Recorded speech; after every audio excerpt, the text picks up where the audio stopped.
Avec nous également, ils viendront défiler sur ce plateau la comédienne Anne Dessy de la série Plus belle la vie tournée à Marseille qui attire les regards des Français et des Suisses sur cette ville tous les soirs. L'écrivaine Mina Sif, auteure de Massilia Blues. Et toujours en direct ici dans le Vieux-Port, on accueille l'une des comédiennes préférées des Suisses et des Français de la série Plus belle la vie, Anne Dessy. Il y a un S à la fin, c'est important. Oui, pardon, bonjour. Vous perdez votre oreillette. Je perds mon oreillette. Oui, Dessy, parce qu'en fait, on le prononce vraiment à la provençale. En fait, j'ai des arrière-grands-parents qui étaient italiens, donc ça venait de Decisi. Donc mes grands-parents, une partie de mes grands-parents étaient marseillais, donc ils étaient très attachés à ce S. Et vous vivez à Marseille aujourd'hui. Oui. Vous connaissez la Cité radieuse? Oui, j'adore cet endroit. Ouais, j'en parlais justement avec David et Mathilda. J'adore cet endroit. Je l'ai visité à plusieurs reprises. Je connais quelques personnes qui y habitent et je trouve que c'est un lieu incroyable, vraiment. Alors après, je pense pas que je pourrais y habiter parce Pourquoi que les gens que vous y connaissez ne sont pas heureux là-bas? Ah si, ils sont tous très heureux et justement c'est vrai que ça donne envie d'y être, mais moi la seule chose qui m'effraie, c'est pas le mot, mais enfin disons qui m'interpelle, c'est que c'est vrai qu'on peut pas bouger vraiment l'appartement, il y a des choses qui sont en dur, voilà, les lits, enfin bon ça paraît tout bête, et puis c'est le fait d'être tous ensemble, c'est sécurisant, c'est séduisant, mais je suis pas sûre qu'au quotidien ça soit toujours, je sais pas. Toujours au top. Ouais. Comment est-ce qu'on en ressort, David et Mathilda, de cette cité radieuse? Avec quelle impression? En arrivant, on était plutôt... Déçus, on avait, on peut le dire, carrément, c'était déçus. décevant. Là, c'était Ça ressemblait à des décevant, immeubles qu'on a à Genève. Non, c'est vrai, parce qu'évidemment, beaucoup d'inspiration. Beaucoup d'inspiration. oui, ouais, comprendre que mais c'était avant. Bien sûr. Ils ont Non, mais ça, gardé j'avais bien un- compris, Serge. hein. Ils ont gardé que le négatif parce que figurez-vous qu'on a rencontré des gens qui y habitent et là, ça change tout, ouais. justement là ça change tout.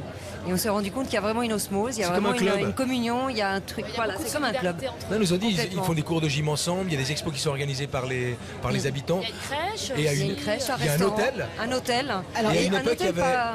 il y avait une rue commerçante au 3e étage. On vient de parler de la Cité radieuse, une autre petite ville. Dans la ville, ce sont les studios de la Belle de Mai, une sorte de Cinecittà dans Marseille, où est tournée la série Plus belle la vie. On est allé voir à quoi ressemblait le tournage.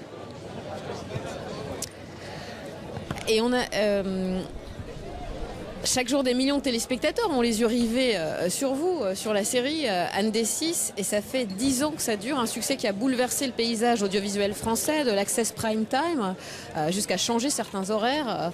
Vous transmettez dans Plus belle la vie une utopie aussi, l'image d'une Marseille joyeuse, colorée. Ah non, je trouve pas du tout. Ah non, vous n'êtes pas d'accord avec ça. c'est pas l'inverse non plus. Excusez-moi, un problème d'oreillette, parce que oui, je parle une autre langue que vous, donc j'entends parler comme Jean-Luc de la C'est ça. rue, paix à son âme. Mais... Non, en fait, ça, évidemment, ça montre Marseille, Marseille que les gens ont envie de voir aussi. Ça montre un Marseille qui existe avec beaucoup de communautés, qui est vivant, enfin tout, c'est un peu caricatural tout ce qu'on entend de Marseille, mais aussi ça parle simplement. Je pense que une des clés du succès de cette série, c'est que ça parle pour tout le monde. Qu'on habite en Bretagne, à Paris, à Pétaouchnok, en fait, on parle de l'être humain, quoi, tout simplement. Et puis on parle de cul aussi, pardonnez-moi l'expression. De cul, votre personnage Luna sûr. Torres en parle. Regardez. Ouh, laisse-moi deviner. C'est fini avec ta prof de maths, non? Le sexe ne suffit plus, elle voulait s'installer avec toi, et puis du coup, t'as été obligé de la quitter. Non, c'est pas ça. Elle est toujours d'accord pour une aventure sexuelle. Bah alors pourquoi tu fais cette tête? C'est ce que tu voulais, non? Elle m'a dit qu'elle voyait quelqu'un d'autre. Non. Si.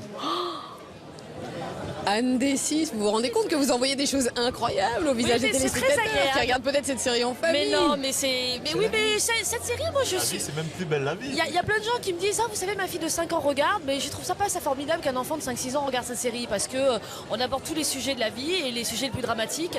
Et voilà, je pense qu'il y a certains âges qui sont pas forcément pour. Maintenant, moi, je suis absolument ravie de mon personnage, parce que justement, j'ai un personnage qui est un peu rock'n'roll et qui est pas dans le bon sentiment, qui est pas gnangnan, qui est pas en train de dire, ah oui, la guerre, c'est pas bien. Et Voilà. c'est peut-être pour ça qu'elle a été plébiscitée Non, par c'est les pas bien, téléspectateurs. C'est Comment peut-être pour ça, parce que vous deviez au départ rester que quelques épisodes. Finalement, Oui, je devais rester quelques jours. les en gens fait. vous ont adoré et vous Voilà. êtes toujours là. Ben oui, je Est-ce que sais. vous allez intégrer dans la série la Marseille actuelle ou vous restez intemporel? Je veux dire la Marseille de tous ces monuments, la Marseille culturelle, où Non, il n'y a mais pas la tellement de sé- visites dans le reste de la ville. Non, mais la série évolue forcément avec la ville parce que déjà on tourne énormément à l'extérieur, un peu partout. Et puis, oui, évidemment, on suit de près l'actualité, c'est ce qu'aiment beaucoup les téléspectateurs d'ailleurs. Et forcément, Marseille, capitale européenne de la culture, on ne pouvait pas faire l'impasse, donc c'est évident. En tout cas, cette série a relancé une certaine forme de tourisme dans le quartier du Panier qui a inspiré les décors de la série, Serge Scotto. Oui, d'ailleurs, on se fait interpeller dans la rue par des gens qui nous demandent où est le Mistral. On a un peu envie de les envoyer se faire foutre, mais comme on est gentil, on leur dit allez plutôt au Panier, visiter le vrai quartier, le vrai vieux quartier de Marseille. L'impact, il est réel, mais même sur les Marseillais. Moi, ma tante Émilienne, par exemple, il est impossible de l'appeler au téléphone pendant le passage de la série. On sait qu'il faut appeler avant ou après. C'est un peu la messe. D'ailleurs, elle regarde ça debout, parce qu'elle est un peu sourde, alors elle se met le nez collé au poste dans la cuisine.